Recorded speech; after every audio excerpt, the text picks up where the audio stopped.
चलिए आज एक बहुत ही शानदार वैज्ञानिक सफर पर चलते हैं। हमारी आंखों की जटिल बायोलॉजी से लेकर इस पूरे ब्रह्मांड के विशाल ऑप्टिकल फिजिक्स तक। आज के इस विश्लेषण में हम उन आम चीजों को डिकोड करेंगे जो हर दिन हमारे सामने होती हैं, लेकिन उनके पीछे का विज्ञान अक्सर हमसे छूट जाता है।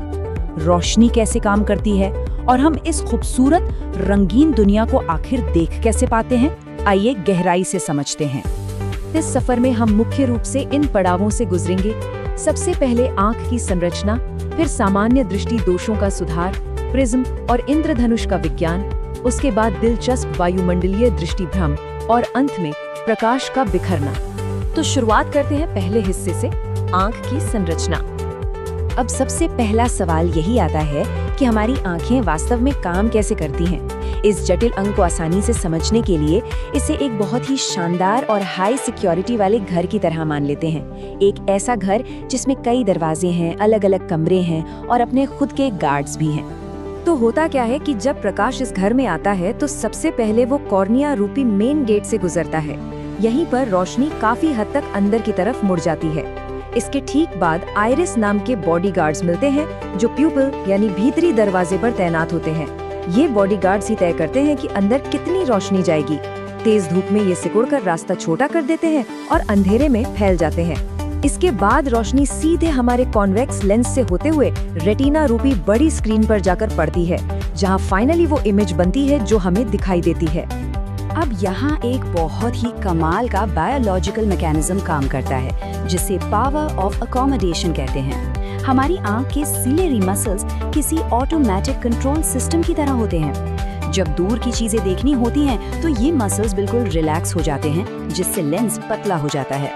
और जैसे ही पास की कोई चीज पढ़नी या देखनी हो तो ये झट से सिकुड़कर लेंस को मोटा कर देते हैं। एकदम सटीक फोकस। खैर, अब आगे बढ़ते हैं अपने दूसरे हिस्से की तरफ, दृष्टि दोष और उनका सुधार, क्योंकि ये शानदार सिस्टम भी कभी कभी गड़बड़ कर सकता है। अगर हम आंखों के 3 सबसे आम दोषों को देखें तो लिस्ट में सबसे ऊपर है मायोपिया।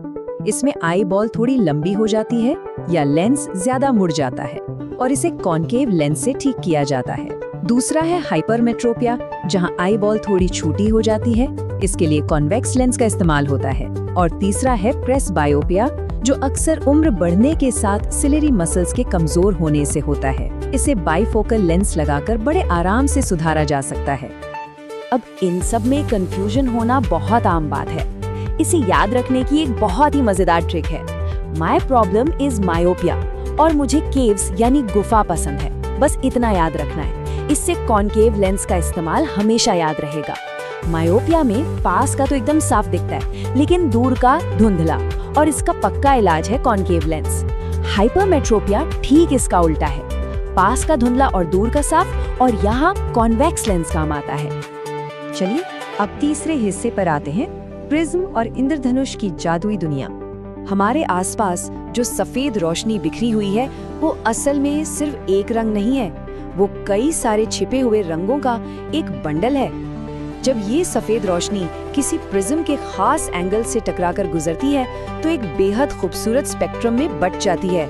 विज्ञान की भाषा में इस घटना को डिस्पर्जन कहते हैं। प्रिज्म मानो इस सफेद रोशनी को खोलकर उसके सारे असली रंग बाहर निकाल देता है। अगर इस विबज्योर स्पेक्ट्रम को ध्यान से देखें तो सबसे ऊपर हमें शक्तिशाली लाल रंग मिलता है। लाल रंग की वेवलेंथ सबसे लंबी होती है, इसीलिए ये सबसे कम मुड़ता है। वहीं दूसरी तरफ स्पेक्ट्रम में सबसे नीचे वॉयलेट यानी बैंगनी रंग होता है। इसकी वेवलेंथ सबसे छोटी होने के कारण प्रिज्म से गुजरते ही ये बहुत तेजी से और आसानी से झुक जाता है। अब जरा सोचिए, आसमान में वो खूबसूरत इंद्रधनुष आखिर बनता कैसे है? दरअसल बारिश के बाद जब सूरज पीछे होता है तो हवा में लटकी पानी की हर एक छोटी बूंद एक नन्हे प्रिज्म का काम करने लगती है। इसमें एक बड़ा ही सेट पैटर्न फॉलो होता है। रोशनी पहले बूंद में जाकर रिफ्रैक्ट होती है, फिर डिस्पर्जन से अपने 7 रंगों में टूटती है, उसके बाद बूंद के अंदर इंटरनली रिफ्लेक्ट होती है और बाहर आते हुए एक बार फिर रिफ्रैक्ट होती है। इस सटीक फिजिक्स की बदौलत ही पूरा का पूरा इंद्रधनुष आसमान में पेंट हो जाता है। अब बढ़ते हैं चौथे हिस्से पर, वायुमंडलीय दृष्टिभ्रम यानी एटमॉस्फेरिक ऑप्टिकल इल्यूजन्स। हमारी पृथ्वी का वायुमंडल कोई शांत जगह नहीं है। इसका घनत्व और तापमान लगातार बदलता रहता है। इस वजह से जब प्रकाश की किरणें इसमें से गुजरती हैं, तो वो लगातार मुड़ती रहती हैं। इसे ही एटमॉस्फेरिक रिफ्रैक्शन कहते हैं। और पता है इसका सबसे मजेदार असर क्या होता है?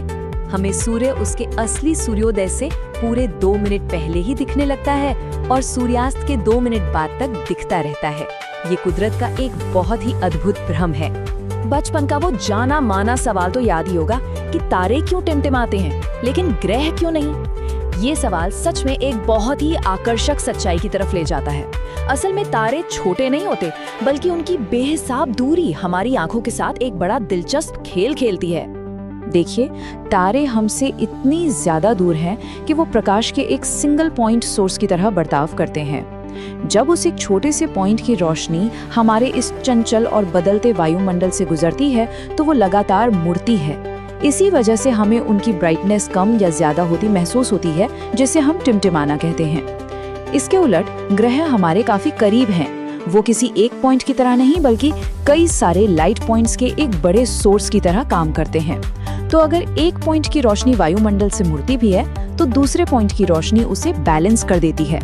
नतीजा, ग्रहों की रोशनी एकदम स्थिर रहती है। अब आते हैं अपने आखिरी हिस्से पर, प्रकाश का बिखरना यानी स्कैटरिंग ऑफ लाइट। यहाँ सारा खेल वेवलेंथ का है। नीले रंग की वेवलेंथ बहुत छोटी होती है, इसलिए वो वायुमंडल के बारीक कणों से टकराकर बहुत ही आसानी से चारों तरफ बिखर जाती है। इसी स्कैटरिंग की वजह से हमें दिन का आसमान एकदम नीला दिखाई देता है। वहीं दूसरी तरफ लाल रंग की वेवलेंथ लंबी होती है और वो बिना ज्यादा बिखरे हमारे मोटे वायुमंडल को आसानी से पार कर लेती है। इसीलिए सूर्यास्त के समय जब रोशनी को हम तक पहुंचने के लिए सबसे लंबी दूरी तय करनी होती है, तो सिर्फ लाल रंग ही आंखों तक पहुंच पाता है। और हाँ, इसी वजह से खतरे के निशान भी हमेशा लाल रंग के बनाए जाते हैं, ताकि दूर से ही साफ साफ दिख जाएं।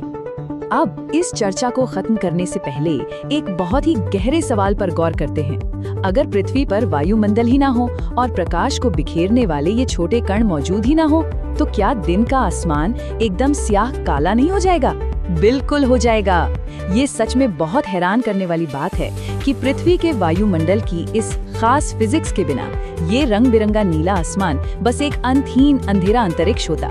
आज आंखों की बनावट से लेकर आसमान के रंगों तक की इस वैज्ञानिक यात्रा ने यकीनन हमारे आसपास की दुनिया को देखने का नजरिया और भी साफ कर दिया होगा। इस दिलचस्प चर्चा में साथ जुड़ने के लिए बहुत बहुत धन्यवाद।